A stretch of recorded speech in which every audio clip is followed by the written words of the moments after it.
So there's a little bit of real-world application at the end of Chapter 5. And the first thing that we cover in 5.2 is drag forces.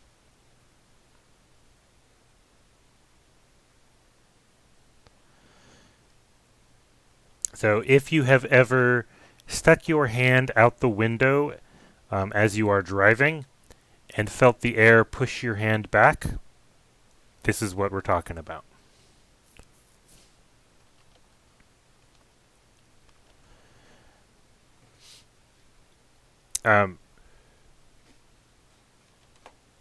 Drag forces are one of those things that are complicated enough that in practice we usually just design an experiment to measure it rather than building up a theory of why it works, how it works, and making a prediction. So if you remember the first lab that you did this semester, I think you had to do a couple of linear regressions, like time versus distance fallen, and then you got something like this. You're like, well, that's not a straight line relationship, and we only really have the tools to deal with straight line relationships. So instead, we plot y versus t squared, and we get this nice, mostly straight line, and then you do a linear regression on it.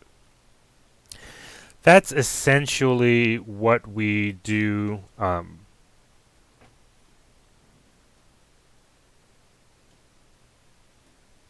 for drag forces.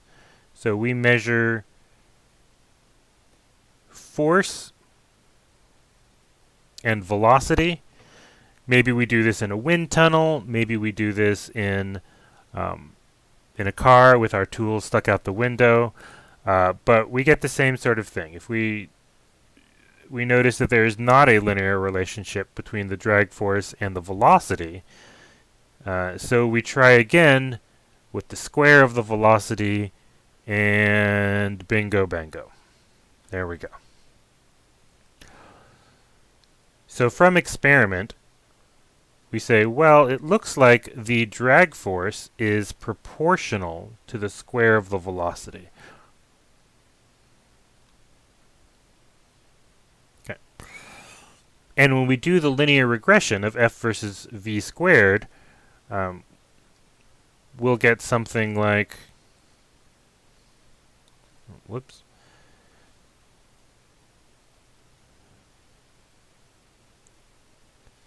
And this b will be really small, which we expect, because if you're not moving at all, we expect 0 drag force. And then we kind of unpack this coefficient here. And this coefficient has, inside of it is the cross-sectional area of the thing that is being exposed to the wind. And there's also a drag coefficient, which has to do with the actual three-dimensional shape of the thing that we are evaluating. And there's also a factor of 1/2 thrown in there, because if we throw in a factor of 1/2, it looks like a kinetic energy. Right, 1/2 something something squared. We'll deal with that in the next chapter, in chapter 7. But this is our kind of simplified model for how drag works. So area, the cross-sectional area is something that we can calculate. So if we have a box that is falling,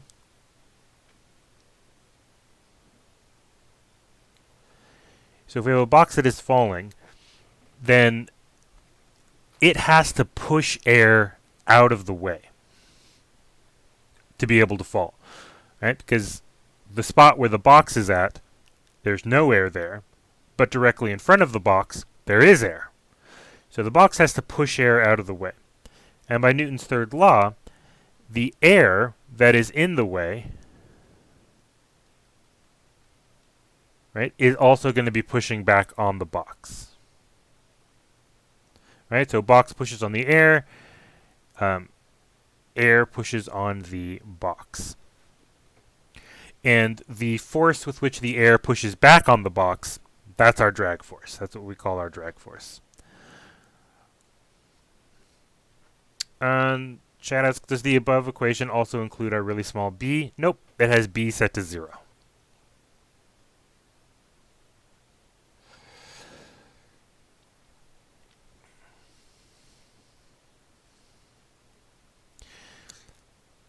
So in the case of a box, the cross-sectional area is really easy, right? So the area is just the length times the width of the box.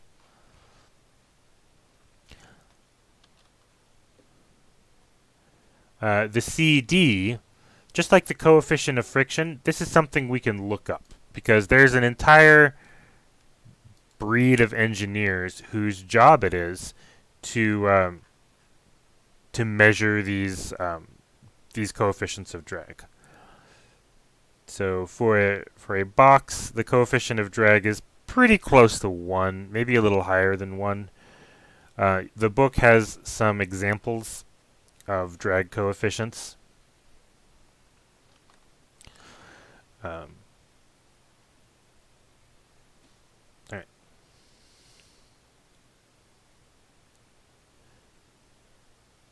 This has one kind of side effect that we're interested in here.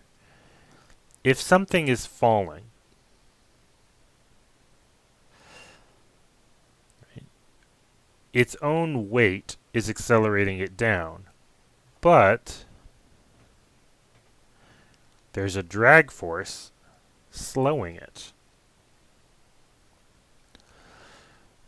And we can imagine that since the drag force increases as velocity increases, that there is a speed such that this falling object is actually in equilibrium. In other words, the drag force and the weight have the same magnitude. Sorry to interrupt, but Yeah. this kind of is like projectile motion, but with mass. Is that what it is? It's not projectile motion, right? Because it's in this case we're just thinking about something falling, right? But you are right that mass does come into it, right? So the heavier an object is, the higher its what we call terminal velocity will be, right? And so this speed, oh, I don't know why I put VD. VT is what I meant to say. This VT is called the terminal velocity, and it is the maximum speed that an object can attain in freefall.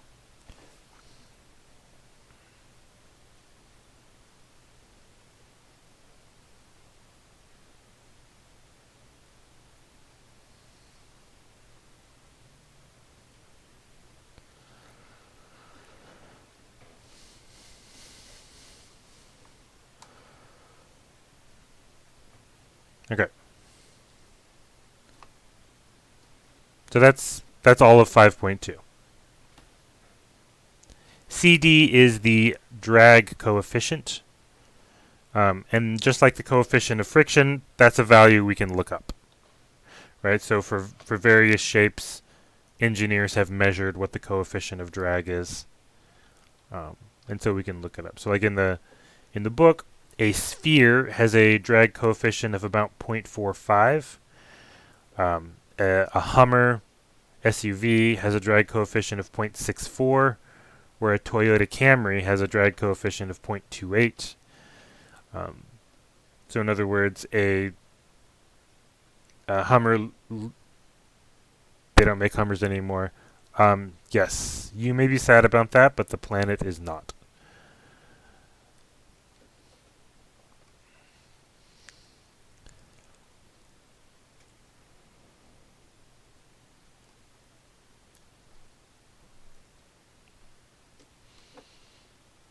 All right. So at low speeds, uh, drag force is relatively small because it scales with the square of the velocity. So if you are just going around a residential neighborhood in your car, you're only spending a few percent of your energy overcoming the drag force. However, if you are at freeway speeds, so like, 60 miles an hour or so, um, you are spending most of the energy of your car just overcoming the drag force.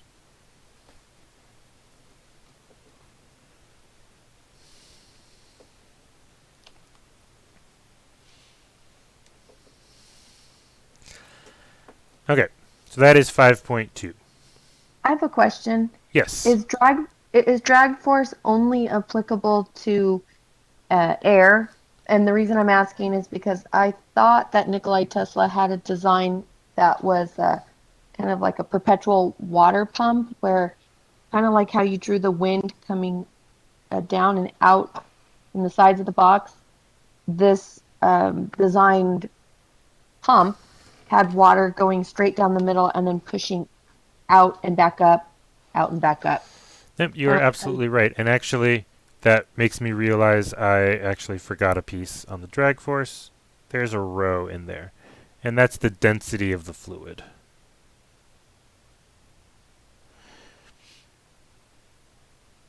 So this same model works in air, it works in water, it works in liquid mercury. The denser the fluid that you are moving through, the more drag force there will be. Does that answer your question? yeah, yeah, thank you. Okay. All right. The other thing in chapter 5 that is really interesting is elasticity.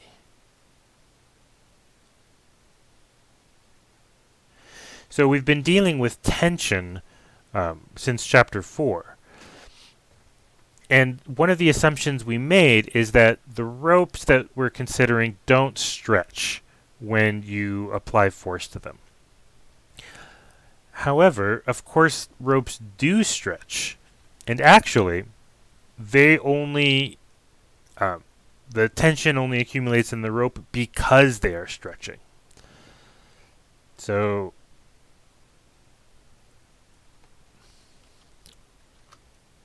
let's consider, so the simplest thing to consider here is a spring.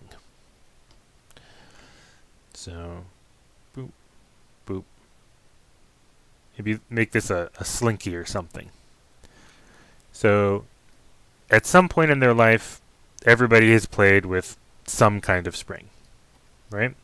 Anyone here never played with a slinky or a spring of some sort?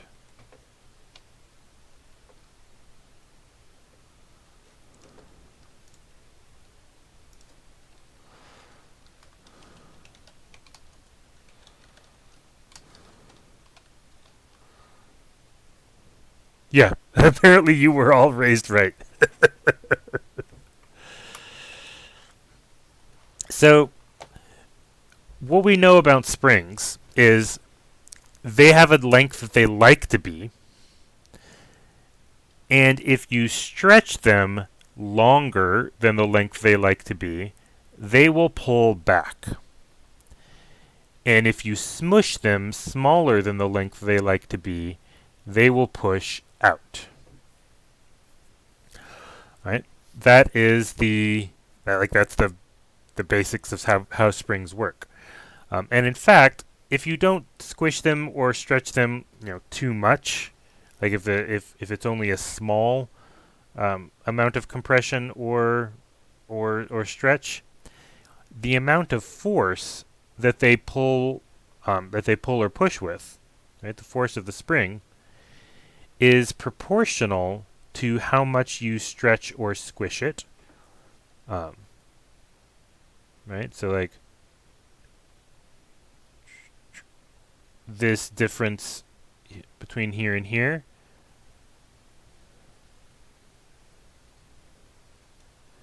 That's what we're going to call delta x.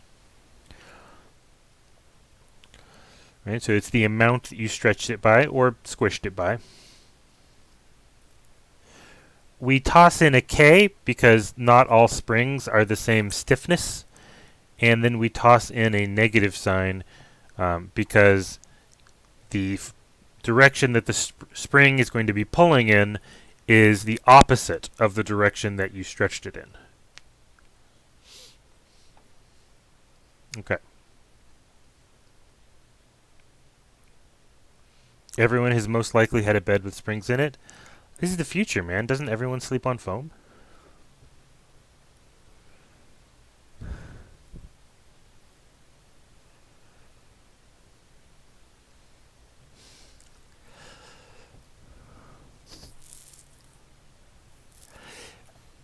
Chad, you have raised an excellent point. So now that we have analyzed how springs work, we actually apply this model to everything, right? You realize everything is basically a spring if you're going to squish it or stretch it, right? So if you squish or stretch it by a little bit, it's going to push back because it wants to retain its shape. So we talked about springs here, but this is equally true for, say, the columns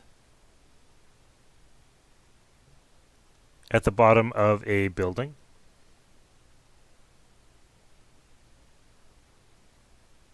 I don't know why I put this skyscraper on stilts. Don't at me. These columns are usually going to be made out of steel or concrete, so they're not going to squish by much, but there will be a little bit of squish here. And because of that little bit of squish, they will exert a force upwards.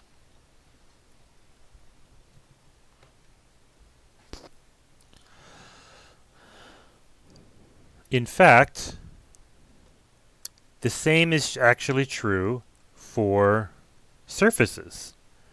So we've been saying that normal force is the force that a surface exerts in order to keep itself from being squished. But actually, there is going to be a little bit of squish on a surface. Like the surface will be very slightly deformed.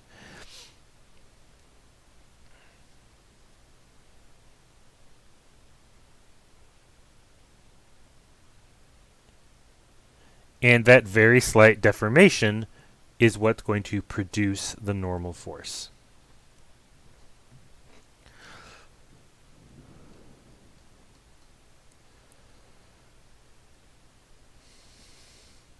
Okay.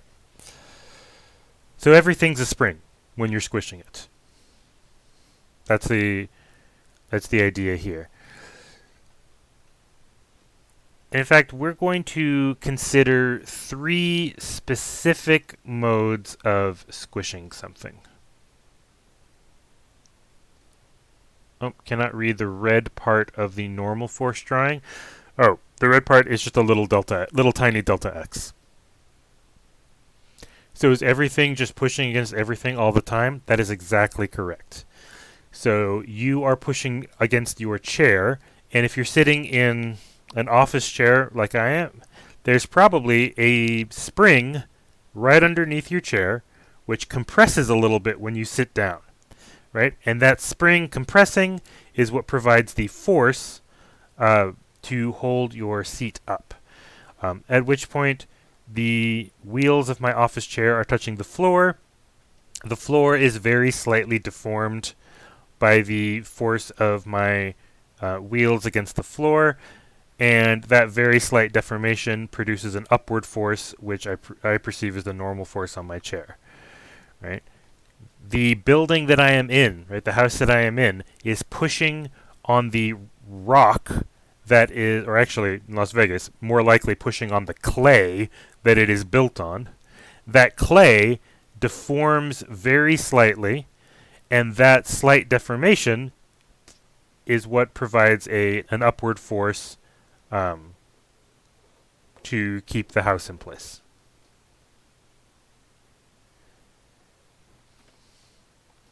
So, Jolene, even a box on the floor, especially a box on the floor.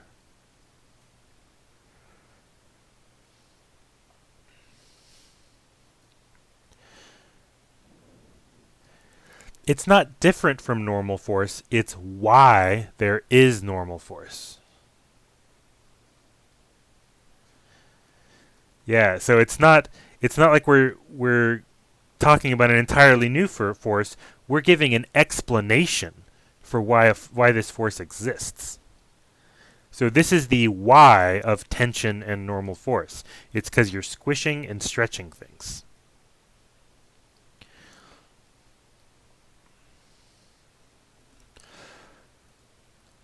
All right, so if we have a box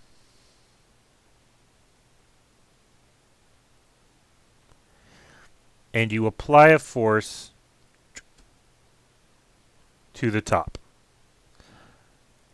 and you squish that box,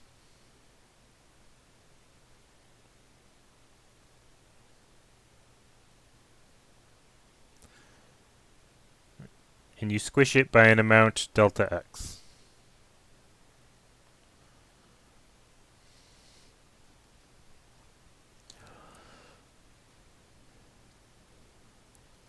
We have our general idea here, but we also want to think about it in a slightly different way.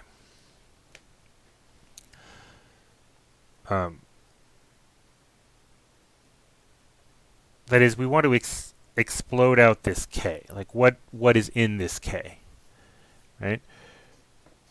So if we were just talking about springs, the manufacturer is going to print a k value on the spring that they sell you, so you will know what the stiffness constant is. For real objects that we just want to treat as springs, we have to be a little more careful. So we'll say that the original height of the box is x0. We imagine that a longer box is easier to squish, right? So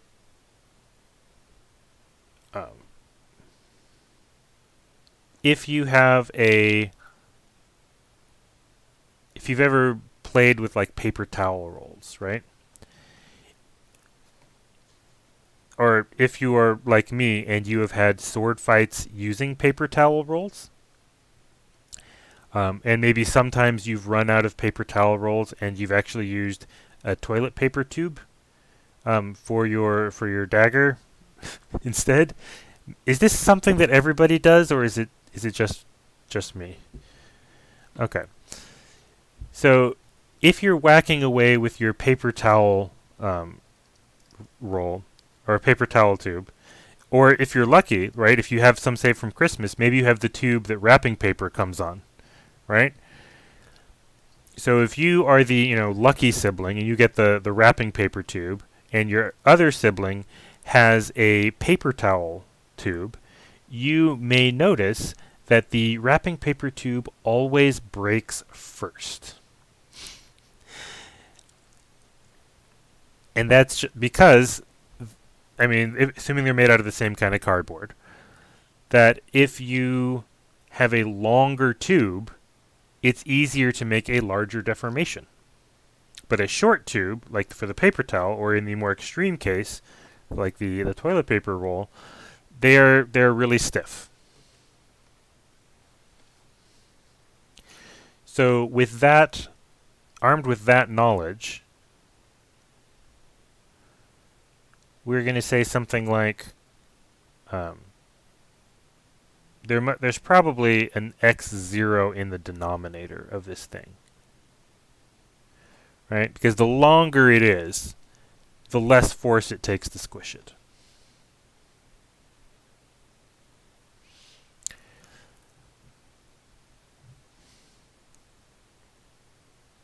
However, if it was wider, it would be easier to squish, right? So the wider it is, the less stable it's going to be. So you can imagine since we're on cardboard tubes, like if you imagine a small cardboard tube that comes around, say, a pen, a fancy pen that you order from Amazon, versus a, you know, really wide cardboard tube that you might surround a vase that you order on Amazon. The wider one is less stable.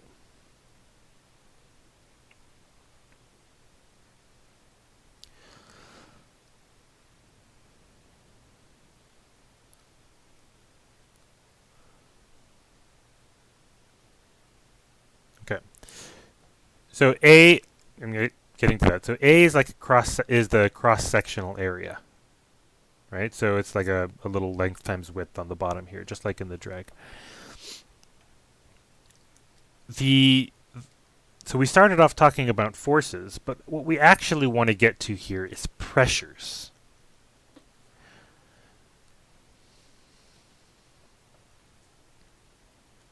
So maybe start over.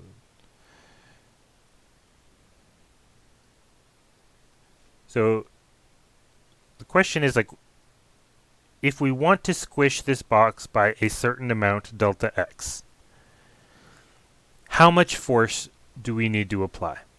We say, well, if it's longer, we need to apply less force for a particular amount of squish. So if we want to squish it by 1 centimeter, it's easier to squish a 1 meter object by 1 centimeter than it is to squish a 10 centimeter object by 1 centimeter, right? It's easier to squish something for 1% of its length versus 10% of its length.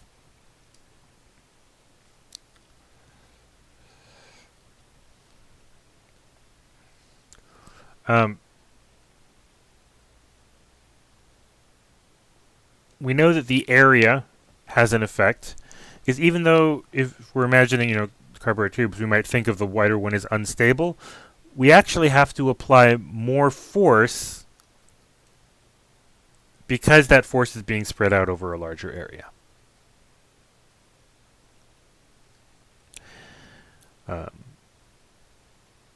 So we've got, and this quantity right here, this cross-sectional area divided by height, that's called the aspect ratio.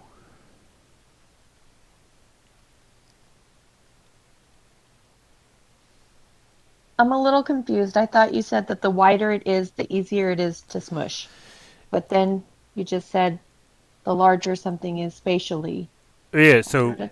when we're talking about the cardboard tubes, right, we had the same amount of area, right, because you're not, a wider tube doesn't necessarily use that much more cardboard, right, because it's mostly empty space, right? Does that make sense? Okay, so and then say what you just said before about it being wider, Oh, harder to smush. but in a box, right, if this box is a solid object, Okay. right, Okay. then a wider box means we've actually got more material we have to move out of the way. Yes, understood. Okay. Thank you. And yes, again, A is for area. So cross-sectional area.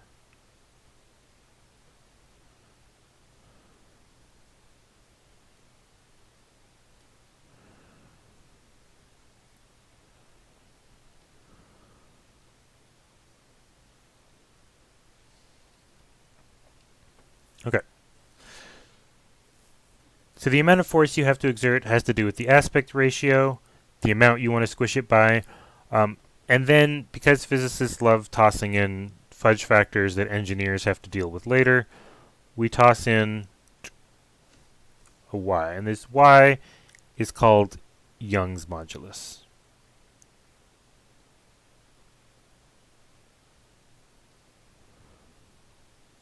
Okay. Sorry, when I was talking earlier, I realized that the cardboard tube analogy failed halfway through, and then instead of trying to explain it, I just kind of dumped it and moved on. That's my bad. All right, so the Young's modulus describes how stiff a particular material is, whereas the A and the x0 describe the geometry of the actual object that we are trying to squish.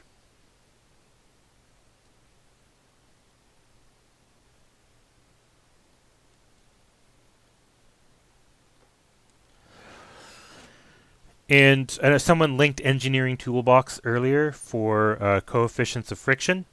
They have another page where it's just lists of Young's modulus for different materials.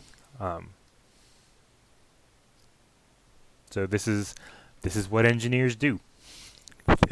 They calculate these constants that that physicists just throw around to make their units work.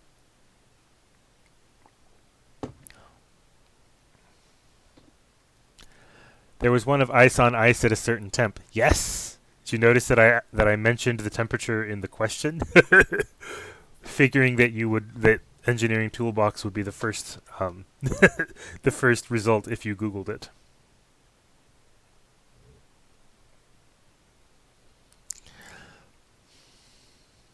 Okay, so it's one kind of squish. This is unidirectional or uniaxial squishing. What does the K stand for in the equation above? Yeah, so this is a spring constant.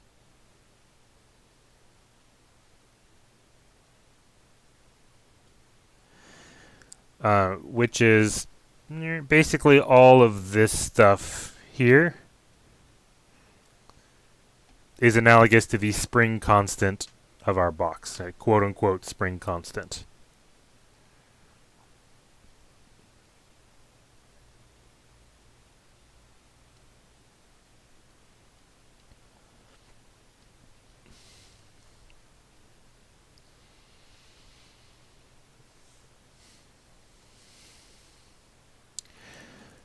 Minus K? Yeah, so there's a change of perspective in how we normally talk about springs and how we normally talk about elasticity. So the kind of perspective from our spring here, this is, by the way, this is frequently called Hooke's law.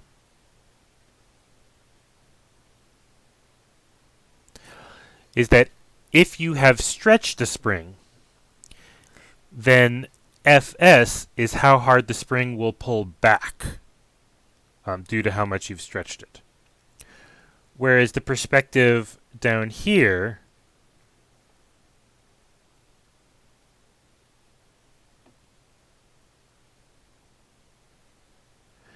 if you push with a force F, you will cause a deformation of delta x.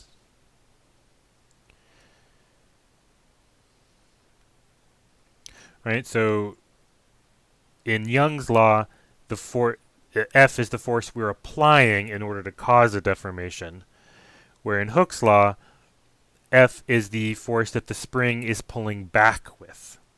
Of course, Newton's third law says that these quantities should be equal and opposite in direction, and so that's where the negative sign goes in those two, because they're basically mirrors of each other using Newton's third law. Cool.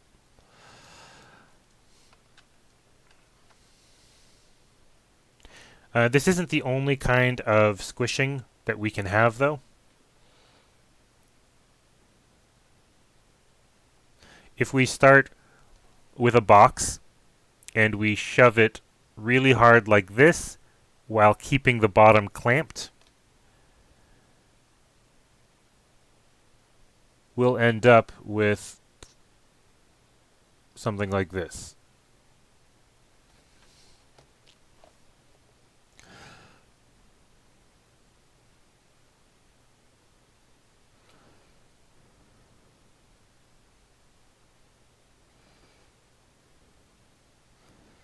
And even though the geometry of the deformation has changed, the basic idea remains.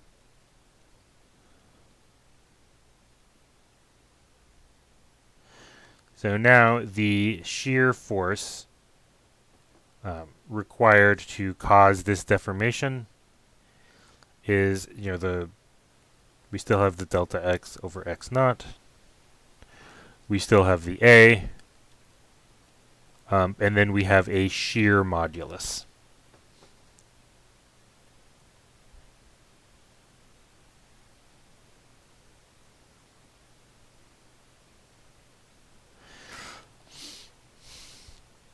Lastly, what if we're crushing an object from every direction at once? So we start with a box. We're pushing down on it.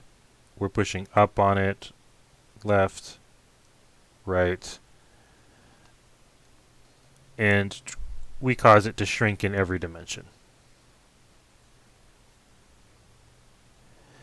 Here, we talk about the volumes, but the math is exactly the same.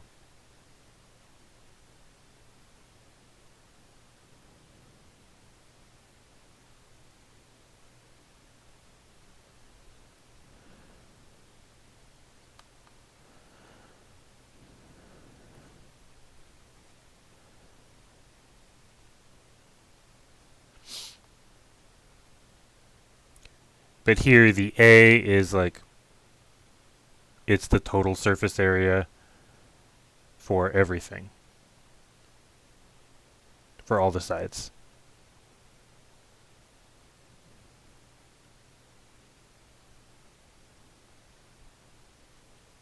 And we call this the bulk modulus.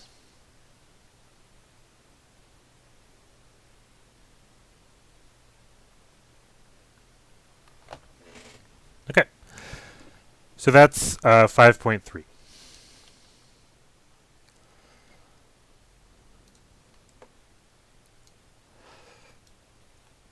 And in the last 5 minutes, I'm going to mention the important parts from from 6.456.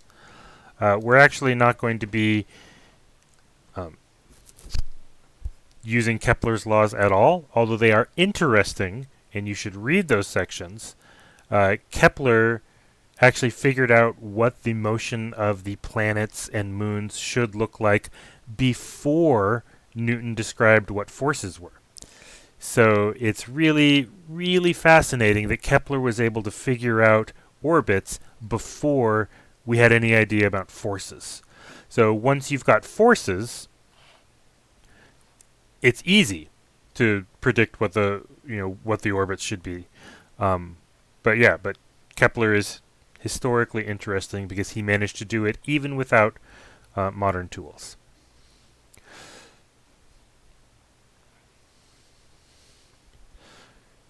So the thing we want to cover from Chapter 6 is gravitation. And we've had something like this show up many times. The weight of an object is mg, where g is the acceleration due to gravity.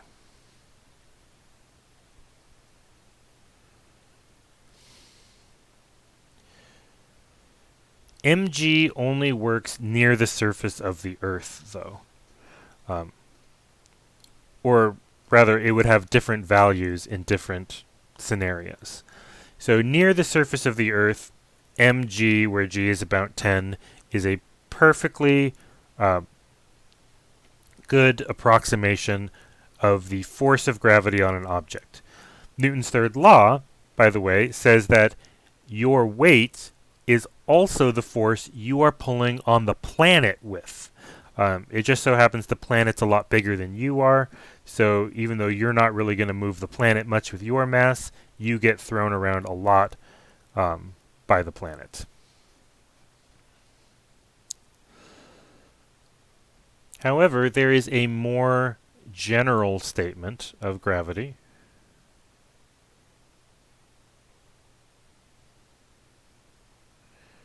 And we might think of this as a kind of universal gravitation law. So where mg is approximately correct near the surface of the Earth, this law is going to be exactly correct in general. So if we have two masses, the amount of gravitational force between them is going to be equal to the product of the masses divided by the square of the distance between them, and then a constant thrown in for good measure, because that's what we do in physics. And the quest to measure this gravitational constant is actually one of the great quests in modern physics. Even though gravity is something we experience all the time, This gravitational constant is one of the worst measured constants in all of physics, just due to the difficulty of the measurements. We also toss in a negative sign here to indicate that the direction of the gravity is actually toward, like if you have, mass 1, mass 2, the direction of the gravity is toward the other object.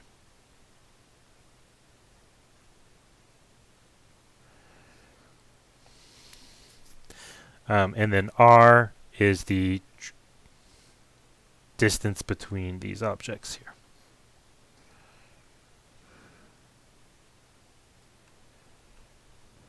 You said the sum of masses, but that's a multiplication. Do we add them or do we multiply them? If I said sum, I meant product.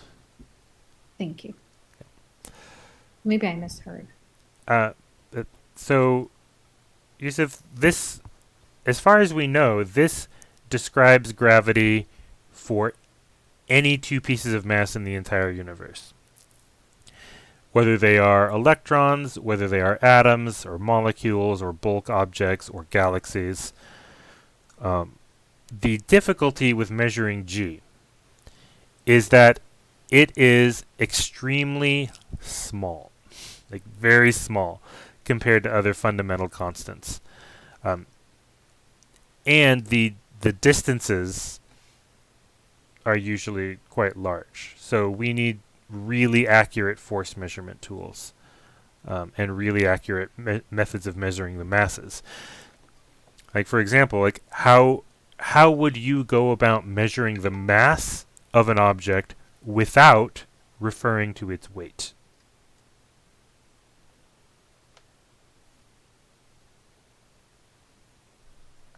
Apply force. Yep, but that apply a force, measure the acceleration. I mean, that's the idea. But both of those things, like the measurement of the applied force and the measurement of the observed acceleration, both of those, it's hard to get those accurate enough.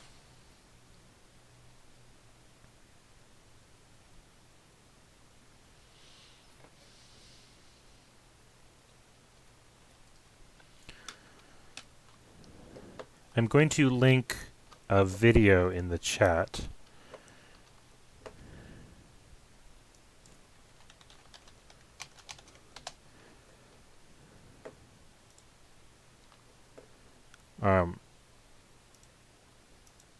You may know that until recently, like very recently, like 4 years ago, the definition of a kilogram was just the mass of this platinum bar in a basement in Paris. Right? How much is a kilogram? That bar. That bar is a kilogram. That's a pretty unsatisfying way to define a unit that is so important. And so there has been a quest to redefine all of our units in terms of more in terms of universal constants, and the last one to be redefined in that way is the kilogram. And so this video, it's about a 10-minute video, describes how that quest went, and I think it's super interesting. You should all take a look.